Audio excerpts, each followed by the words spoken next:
Queridos irmãos, queridas irmãs, eu quero iniciar hoje dando glórias a Deus, que tem instruído a todos nós neste curso. Glórias, portanto, a Ele, porque chegamos à nossa 20ª aula, que é a aula de hoje. Vamos iniciar o capítulo 6 do Evangelho de João. Hoje nós vamos estudar sobre os milagres mais comentados de Jesus. Um milagre que impactou, no momento, cerca de 20 mil pessoas. Aqui Jesus se encontra na Galileia. E uma numerosa multidão já o acompanhava. A maioria dessas pessoas o acompanhavam por conta de buscar alívio para os seus doentes e enfermos, nem tanto pela fé verdadeiramente no Mestre, que já havia se revelado como sendo o Filho de Deus. Bem, nesse contexto, e paralelamente a esse fato em que Jesus é seguido por uma multidão cada vez mais crescente, cresce também, preste atenção, a rejeição de Jesus pelos fariseus, que nós já vemos acompanhando isso. Por quê? Ele curava no sábado, ele se dizia ser filho de Deus. Isso, para os fariseus, é uma grande blasfêmia. A ponto deles terem o direito, dentro das suas leis, de matar uma pessoa que blasfemasse contra Deus. Jesus segue fazendo os propósitos de Deus, mas mesmo assim ele sofre objeções de alguns judeus e dos fariseus. Eu queria te chamar a atenção para um fato interessante, que as Bíblias de estudos, elas trazem um paralelo do capítulo 6, dos milagres do capítulo 6, com o fato de Deus ter tirado o povo do Egito. Por exemplo, o pão dado no deserto por Moisés para alimentar o povo, o maná, eles associam com o pão que Deus está dando aqui no capítulo 6, no deserto, para alimentar o povo. Associo também a afirmação de Jesus sobre si, que diz que é o Cordeiro de Deus, associo com o Cordeiro Pascal da 10ª praga da saída do povo para a Terra Prometida. Tem também uma associação, eu vou citar só mais uma, são várias, que é a pergunta de Filipe, no versículo 5, onde ele diz assim: onde nós vamos comprar comida para toda essa gente? Está associada a uma pergunta similar que Moisés faz. Lá em Números 11, versículo 13, ele diz assim: onde é que eu vou tirar carne para esse povo? Então, alguns estudiosos associam o fato decorrente aqui no capítulo 6 com essa saída do povo do Egito. Bem, após Jesus explicar sua missão e esclarecer veementemente a sua autoridade, diz o texto que ele atravessou o mar da Galileia. É chamado também de Mar de Tiberíades. Fica próxima à cidade de Tiberíades, construída por Herodes, é uma homenagem ao imperador romano chamado Tibério. Vale ainda esclarecer que ele também é chamado de Lago de Genezaré, e próximo da cidade de Genezaré também, na parte oeste. Mas ele é chamado de Mar da Galileia porque ele é enorme. Ele tem 19 quilômetros na sua largura máxima no caminho dessas cidades e vai ter 13 quilômetros de extensão. Então tem 19 por 13, é enorme. Ele se localiza, esse lago, ali no distrito norte de Israel, justamente outra região de Genezaré, do qual dá o nome para o lago. Essas informações que eu estou fazendo só para te ajudar quando nós vermos alguma citação desse lago e não pensar que se trata de 3 lagos, né? É só um com esses 3 nomes. Bem, é bom e oportuno lembrar que o Senhor Jesus tinha um ministério muito cansativo. O Senhor Jesus ensinava, pregava, curava, atendia pessoas de uma enorme multidão. E por vezes ele passava a noite em oração, onde ele se encontrava sozinho. Ali ele buscava um sossego, ali ele buscava o silêncio e um repouso por corpo, além de alimentar o espírito em conversas de orações com o Pai. O versículo 3 diz que ele subiu ao monte. Mas subiu ao monte para facilitar sua preleção para o povo que estava numa relva que ficava logo embaixo. E diz o texto que, caindo a tarde, os apóstolos, eles, preocupados com a multidão, que ali tinha muita criança, eles ficaram preocupados e chegaram a Jesus e sugeriram, vejam só, Senhor, despede essa multidão. E Jesus começa um diálogo com Filipe sobre esse problema. Diz assim, Filipe, nós precisamos comprar pão para alimentar essa multidão. E Jesus já sabia o que ia fazer, obviamente. E Jesus diz mais ou menos assim, onde é que nós vamos comprar comida para alimentar essa gente toda? E Filipe entra no mesmo raciocínio de Jesus, né? E diz assim, Senhor, para comprar pão para esse povo todo que está aí, está uma multidão enorme, se cada um receber um pedaço de pão, nós vamos precisar gastar mais de 200 moedas de prata, que era o salário de um dia de um trabalhador. Mas um dos discípulos de Jesus, chamado André, irmão de Pedro, chega e diz assim, aqui tem um menino que tem 5 pães e 2 peixinhos. Mas o que é isso para tanta gente? E Jesus pega aquele cestinho e diz, manda todo mundo sentar. Todos se assentam. O texto diz que só de homem tinha uns 5.000. Se a metade fosse casada e cada casal tivesse aí 5 meninos, nós vamos chegar facilmente fazendo a conta que isso vai dar 18 a 20 mil pessoas sentadas naquela relva. Jesus pega os pães e os peixes, dá graças e manda distribuir a todos. E Jesus faz a mesma coisa com os peixes. Pega os peixes, dá graça ao Senhor e manda distribuir às pessoas.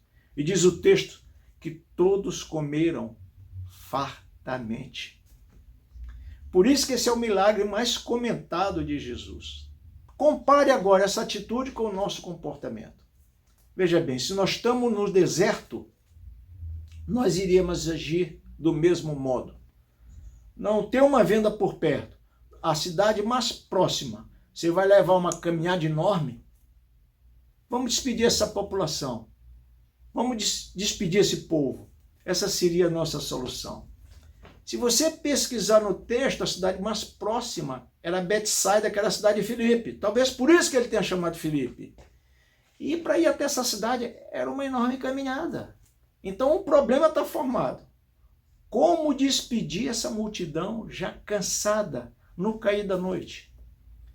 E eu quero lembrar de novo que nós teríamos a solução imediata de se livrar do problema. Despede a multidão. Não vemos que Jesus tem recursos. Não vemos que Jesus tem recursos que nós não acreditamos, porque não conhecemos plenamente nosso Senhor. Ele pode criar qualquer coisa do nada. Ele criou tudo que existe, o que vemos e o que não vemos. E nós sempre agimos igual os seus próprios discípulos. Nós esquecemos dos atributos do nosso Senhor, que é onipotente, significa pode qualquer coisa.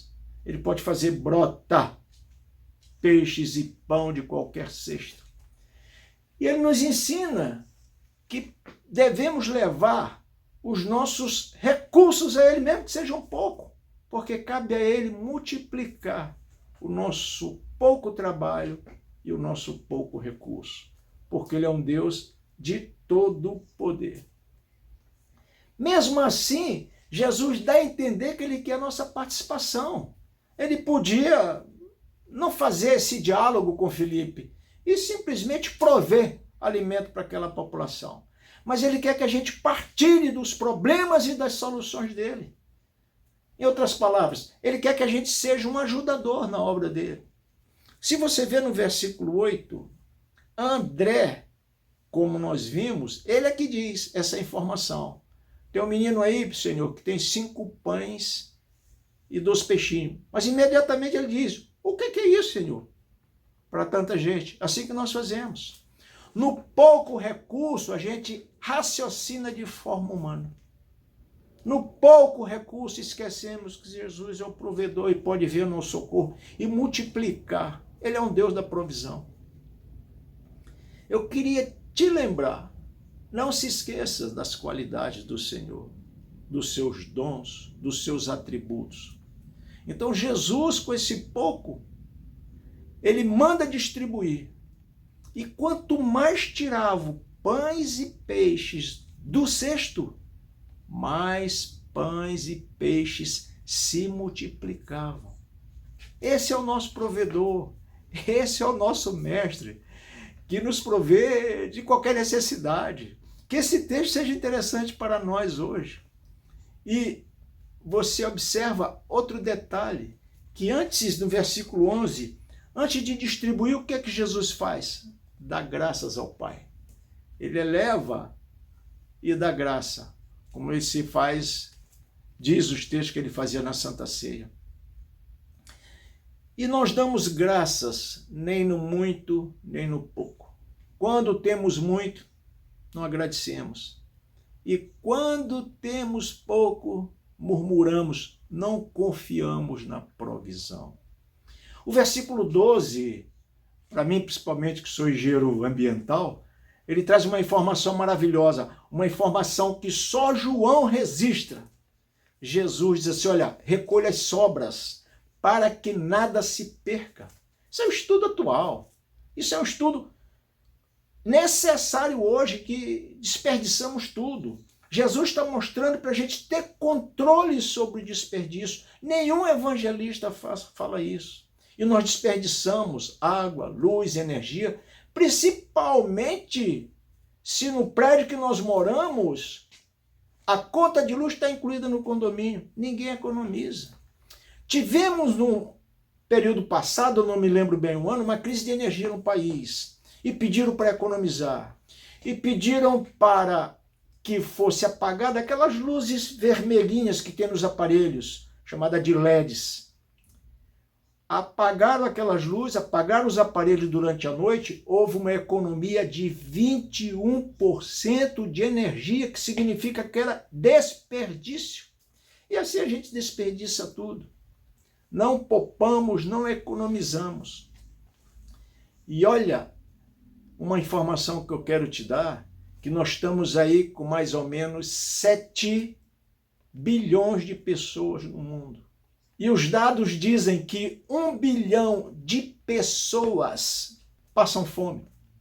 E esse número aumentou, não está exato, porque subiu agora com a pandemia. Mais de 1 bilhão de pessoas fazem precariamente uma refeição por dia. E muitos vivem mendigando. Agora veja bem, se a pessoa passa fome e frio, qual a solução que ele tem mais imediata? Ele sabe que com 50 centavos ele pode comprar meio copo de aguardente, que é inebriante, que tira a sensação de fome, que aquece o corpo e vai gerar fatalmente um vício. Mas eu quero voltar aqui no fato que Jesus se preocupa com detalhes. Para Jesus, então, desperdício é pecado. E Jesus não está preocupado só com ensino bíblico, ensino teológico. Jesus não está ligado só com as coisas espirituais. Ele quer que a gente se preocupe com as coisas materiais, porque é parte da criação. E ele nos fez gerentes da criação junto com ele. Leia lá Gênesis 1:26. Ele nos faz ser guardiãos do ambiente. Será que nós temos nos preocupados com o meio ambiente como ele não pediu? Para cuidar das águas, do peixe, do mar, dos pássaros, dos animais, cuidar do meu próximo? O primeiro mandamento que ele deu, Gênesis 1:26, que fôssemos um parceiro dele no cuidado com a natureza. Será que nossas igrejas têm tido essa preocupação? Bem, nós paramos no versículo 12, que diz o seguinte: e quando já estavam fartos, disse Jesus aos seus discípulos, recolhei os pedaços que sobraram para que nada se perca. E comentamos a preocupação de Jesus com o desperdício. Falamos que Jesus não se preocupa só com os ensinos teológicos, bíblicos, mas ele se preocupa com tudo. Ele veio para nos recuperar, tanto espiritualmente, e aqui está se vendo que ele também está preocupado em nos recuperar ambientalmente, toda a nossa integridade física, social, mental. E é interessante observar que assim, pois, fizeram, versículo 13 diz, e encheram 12 cestos de pedaços de 5 pães de cevada que sobraram aos que haviam comido. Olha que interessante.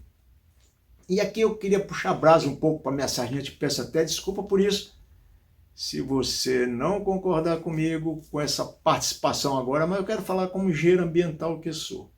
Imagina 20 mil pessoas sentado numa relva e sobrando ali pedaços de peixes, espinha, cabeça, sobra de pão, aquilo tudo espalhado. A gente sabe desde a biologia que os micro-organismos se proliferam em matéria orgânica. Não só os micro-organismos, mas as moscas, baratas, ratos, qualquer roedor que tivesse por ali na noite, ia se multiplicar, porque ia se alimentar daqueles restos de alimento. E, obviamente, tendo ali qualquer pessoa com um mínimo de qualquer infecção, contaminação, isso criaria um problema de saúde pública. Então Jesus está sabendo desse fato, de que sobra de alimento pode criar um problema muito maior do que nós podemos perceber. Segundo, é que tem um aspecto da limpeza pública, né? Da limpeza pública por quê? Porque aquela relva maravilhosa ele ia ficar totalmente suja, com sobras de alimentos, com sobras de comida. E às vezes a gente não tem essa preocupação, mas Jesus já está dando um tremendo ensinamento para a gente. Quantas vezes se vê pessoa comendo uma bala ou bituca de cigarro, joga em todo lugar? Jesus está dizendo, recolham, limpem, não desperdicem, mostrando que isso tudo é um desperdício. Eu queria mostrar para vocês também um fato interessante. O versículo 15 traz a seguinte narrativa, ele diz o seguinte, ó, sabendo, pois, Jesus que estavam para vir com o intuito de arrebatá-lo para o proclamarem rei, retirou-se novamente sozinho para o seu monte. Que interessante. Às vezes a gente lê esse texto, ele passa desapercebido. Mas estavam querendo proclamar Jesus como rei. Presta bem atenção dos líderes que nós temos, principalmente quando a gente liga a televisão de noite, de madrugada, às vezes eu faço isso, e você vê alguns cultos, alguns pastores, alguns líderes religiosos falando coisas que até nos assustam. Imagina uma dessas pessoas tendo uma população de 20 mil pessoas seguindo e querendo proclamá-lo rei. Qual seria a atitude dessa pessoa? O que você espera que essa pessoa iria fazer? Proclamá-lo um deputado ou um vereador? Ele é veemente contra o propósito ministerial ser desvirtuado daquele propósito que o Pai próprio decidiu para cada um de nós. Jesus está dando vários ensinamentos nesse texto, além da preocupação com o desperdício, com o meio ambiente, ele está mostrando que ele veio com um propósito único e exclusivo de proclamar a salvação do Pai para esse povo que estava perdido. Jesus se retira. Agora, pensa comigo, por que seria cômodo para esse povo ter um rei como Jesus? Ele ficaria do seu palácio, do janelão do seu palácio. Vocês já viram como o Papa de vez em quando aparece numa janela grande, o povo ali embaixo? Pronto, imagina Jesus naquela cena. E o povo passando embaixo, quem tinha doença ia passando por uma filha sendo curada, que lá de mesmo ele empreitava a cura, os seus soldados distribuindo alimento, como ele distribuiu, então tinha cura, tinha alimento, além da segurança, além do poder que ele tinha de defender qualquer cidade com a força da sua palavra. Então era uma situação mais cômoda do que um respeito, do que uma reverência ao Filho de Deus. E muitas vezes fazemos isso. Procuramos mais Jesus pelo comodismo, pelo anseio de ter nossos problemas resolvidos. Mas aqui nesse texto, do último capítulo e desse capítulo, ele está ensinando que ele quer que nós participemos da obra dele. E participemos como? Você viu a atitude daquela mulher samaritana? Ela vai à cidade e traz pessoas para beber da água da vida. E aquele estimula os seus discípulos a participarem da distribuição do pão. Isso é um recado para nós no dia de hoje. Jesus está querendo que a gente seja, como ele já fez no primeiro capítulo da Bíblia, de Gênesis, que ele quer nos fazer um co-administrador, cuidando do ambiente, mas cuidando das coisas concernentes ao reino de Deus. Ele quer que a gente seja um promotor da distribuição dessa água da vida, que a gente seja com ele um ajudador na distribuição do pão vivo, porque ele se apresenta em João como o pão vivo que desceu do céu. Se a gente tivesse essa preocupação de ser parceiro de Jesus no muito ou no pouco, como vimos no texto, e dar a mão a Jesus e seguir junto com ele, distribuindo a água da vida para os sedentos e o pão da vida para os que têm fome espirituais, eu acho que nossas igrejas seriam muito diferentes. Trata-se de uma história maravilhosa, onde a gente mais uma vez vê Jesus na sua humanidade, se retirando para orar, negando aplausos, holofote, projeção. Jesus não precisa disso. E nenhum dos seus líderes ele está ensinando que precisam disso. Jesus quer que seus líderes sejam tão somente servos, pecadores salvos pela graça e servos do reino de Deus. Jesus, se quisesse que seus líderes fossem políticos, isso estava bem claro nas Sagradas Escrituras, mas não está. Vamos nos contentar em ser distribuidores da água da vida e do pão vivo que desceu do céu. Jesus, o inigualável, o nosso companheiro, o nosso Senhor. Ele quer que a gente continue com Ele nessa caminhada de proclamar o Evangelho. E é justamente isso que nós temos feito, querido, tentando estudar com você o Evangelho, a história de Jesus narrada por São João. Eu espero que você esteja gostando. E se você está gostando, comenta com alguém. Eu já falei várias vezes, prepare essa aula de uma forma melhor, aplicada, e divide esse pão vivo com alguém que ainda não conhece o Senhor Jesus. E você pode ganhar essa pessoa para Cristo. Eu te peço que você faça isso, que você divulgue o nosso canal e que o Senhor te abençoe.